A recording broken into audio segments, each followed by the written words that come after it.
O conflito já provoca um dos maiores choques de energia desde a pandemia. O foco está no Estreito de Hormuz, por onde passa cerca de 1/5 do petróleo mundial.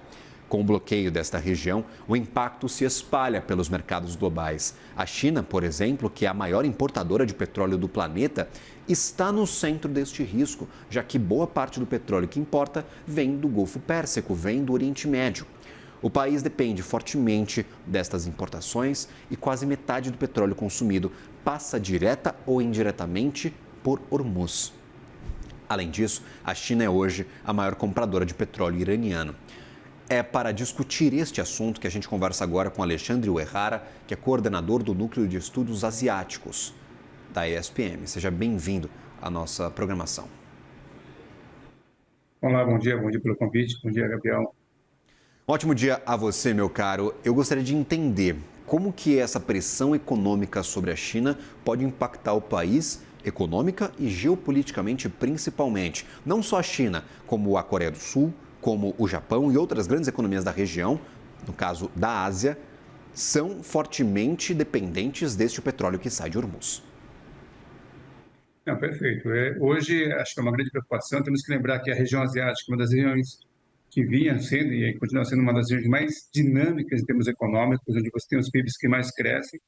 Particularmente com a China, ela vem num processo de redução da taxa de crescimento, né? Ela vinha crescendo a 2 dígitos, mais de 10%, agora está em 5%, mas com esse impacto do petróleo, talvez já há estimativas que para este ano caia para 4% o crescimento, dependendo do período, da extensão desse conflito no Oriente Médio, isso com impacto no petróleo, e porque isso também vai ter impacto na inflação, né? Também na inflação não só na China, mas também em outros países, porque com a escassez e a elevação do preço do petróleo, isso vai impactar a economia chinesa, a economia japonesa, a economia coreana, como você mencionou, porque são todas economias que dependem do petróleo e uma parte desse petróleo vem aí dessa região do Oriente Médio e passa por Estreito de Hormuz. Então, é preocupante sim para as economias asiáticas. No caso, a pressão chinesa e de outras economias pode fazer com que Irã fique mais suscetível a liberar parte do petróleo preso no Golfo Pérsico. Nós já vimos autoridades iranianas dizerem nestes últimos dias que o Estreito de Hormuz não está completamente fechado, mas para passar por ali terá de negociar diretamente com o governo do Irã. Exato. Como até vimos agora na reportagem, né?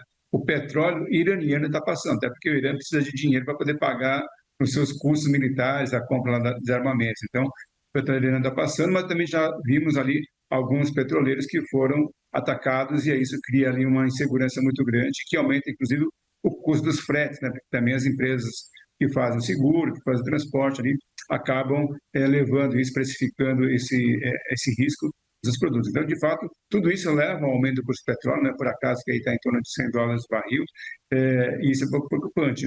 Mas, de fato, o que nós temos ali, e talvez nesse aspecto em particular, o presidente Trump ou os Estados Unidos, de maneira geral, não fizeram um cálculo correto e exato de quanto queria impactar, né? Talvez estivesse olhando ali, e muitas vezes já viu, né, sendo argumentado que a ação na Venezuela não teve impacto significativo no preço do petróleo mundial, mas temos que lembrar que ali foi um ataque de um dia, a própria oposição resolveu se alinhar e negociar com os Estados Unidos, e agora, no caso da Venezuela, não é isso que está acontecendo. A guerra já está mais extensa, o governo iraniano não demonstra a mesma disposição que o governo venezuelano de negociar, e isso tudo tem impacto muito negativo.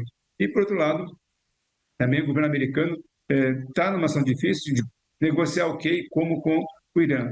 Não me parece claro, neste momento, o que de fato os Estados Unidos quer negociar ou pode negociar com o Irã, além disso, dos custos que têm aumentado bastante. Então, a gente percebe que existe muitas incertezas ainda em relação a esse conflito. E aí, quando olhamos para essa dependência chinesa do petróleo vindo do Oriente Médio, muito se fala dos estoques grandes da Coreia, estoques grandes do Japão, estoques grandes da China. Isso é suficiente para neutralizar ou pelo menos para estabilizar os impactos desta guerra no Oriente Médio? Vai depender muito da extensão. A gente sabe que os países já anunciaram que vão liberar os seus estoques. A China, aí há uma expectativa de que a China tenha um estoque para alguns meses, né? A China, de fato, é um país que tem buscado se precaver a momentos de instabilidade como agora. Então, a China vem já feito estoque. No ano passado, a China comprou bastante, de fato, para também poder estocar. Mas essa liberação dos estoques que os países têm é uma resposta, uma solução conjuntural neste momento e vão durar alguns meses. Se essa guerra se estender por muito tempo, o problema é estrutural, né? Você tem que liberar ali o canal do Hormuz, caso contrário, o mundo de fato vai sentir falta desse petróleo e os impactos vão ser muito mais caros para o mundo. Temos que lembrar, só para adicionar uma informação, que o petróleo é o foco, vamos dizer assim, das preocupações neste momento, mas não é só o petróleo para combustível, mas também outros derivados do petróleo, como, por exemplo, produtos que saem decorrentes disso, ligados, aí, por exemplo, à agricultura, fertilizantes, que também são impactados, e que, nesse caso, não é, mesmo que a guerra dure um pouco menos do que a gente espera que aconteça, isso pode ter impactos na safra do ano seguinte, porque está sendo impactado também agora o momento de plantio de safras no hemisfério norte, e esse preço elevado da inflação no petróleo hoje pode impactar no ano que vem também nos produtos alimentícios, particularmente na agricultura, porque já está sendo afetado também por causa dessa guerra. A China vem sempre se desvencilhando de obrigações de envolvimento direto em conflitos, ora com apenas posicionamentos, com notas, com repúdio, por exemplo, ataques e ao envolvimento dos Estados Unidos no conflito entre Rússia e Ucrânia. Eu gostaria de entender, esse impacto direto na economia chinesa pode fazer com que a China saia dessa posição de não neutralidade, mas de não interferência nos conflitos e passe a ser um pouco mais atuante nestes assuntos de interesse chinês que estão se espalhando pelo mundo, professor? Olha, acho que são estilos diferentes, né? Até o próprio Xi Jinping, quando ele assumiu a presidência, eu diria que ele teve ali momentos em que ele verbalizou muito mais fortemente os interesses chineses, algumas posições, inclusive ele falava ali no começo de ascensão chinesa, e isso acabou tendo uma repercussão negativa muito forte, né? Que é uma percepção e um temor dos países vizinhos e dos países ocidentais. Eu entendo que a China aprendeu ali a balancear o seu discurso com as suas ações. Então, o fato de a gente ouvir ou ler pouco sobre aquilo que a China tem feito em termos de política internacional não significa que ela não tenha atuado, né? Diferentemente do presidente Trump, que muitas vezes verbaliza muito mais e anuncia coisas, e muitas vezes isso acaba criando mais tensão e problemas para ele, a China, do outro lado, tem sido muito mais cautelosa no discurso, mas eu creio que ela tem atuado assim e pressionado também países, inclusive o Irã, em relação às dificuldades em relação ao petróleo, porque, de fato, a China depende bastante, ela importa muito do petróleo da região, né, quase 70%, mais de 30% do petróleo chinês consumido internamente é importado, então, logicamente, é uma preocupação forte neste momento com essa guerra. Então, a China, de fato, eu creio que ela está atuando nos bastidores, ela faz anúncios mais diplomáticos, vamos dizer assim, no público, mas, de fato, ela tem, na parte diplomática, nas negociações de bastidores, eu creio que ela já está atuando fortemente, porque isso tem impacto importante na economia chinesa, que está preocupada em manter o seu crescimento econômico, que é este ano a meta de 5%. Perfeito. Inclusive, é ponto de atenção, as projeções, as metas do governo chinês neste ano são um pouco mais flexíveis, vão de 4,5% até 5%. Você acredita que são metas até factíveis diante deste cenário de guerra? A gente pode ver impacto e até ver, talvez, um governo chinês não conseguindo cumprir essa meta de crescimento, o que seria muito ruim para a administração, mas principalmente para a economia, que passa por algumas crises muito pontuais. É o caso da crise do setor imobiliário e, como vimos aí ao longo dos últimos anos, a crise também do setor industrial, que está tendo de produzir e escoar essa produção mais barata para outros países do mundo. Perfeito. Então, de novo, nós temos problemas que são conjunturais, e esse do petróleo é um problema conjuntural da guerra, mas existem problemas estruturais, e esse financeiro, né, do crédito que foi estabelecido lá atrás, quando a China tentou, então, por meio de ações fiscais, dinamizar a economia chinesa, e muito investimento foi feito no setor da construção civil. Isso criou dificuldades e um passivo importante, que a China está tentando lidar com isso, né?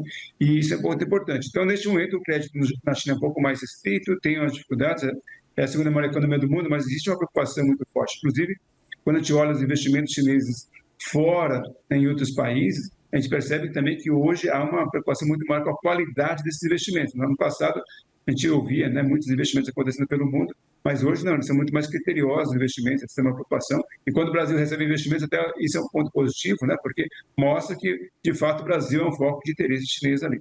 Mas, este ano, com essa inflação, isso tem um impacto importante, né, porque isso vai ter impacto no consumo interno, mas também vai ter impacto nos outros países, e como você mencionou, a China ainda depende muito das exportações. Então, não só há uma preocupação com o mercado interno e manter esse dinamismo para que a China possa crescer economicamente, mas também o impacto que essa guerra pode ter nas outras economias, pela elevação do petróleo e, eventualmente, na redução de consumo nos mercados internacionais, isso é o que preocupa a China, sim. Alexandre Uehara, coordenador do Núcleo de Estudos e Negócios Asiáticos, sempre bem-vindo à nossa programação. Professor, agradeço imensamente por esta conversa, por ter aceito o nosso convite e lhe desejo uma ótima semana. Eu agradeço mais uma vez o convite e fico à disposição. Boa semana a todos. Até uma próxima.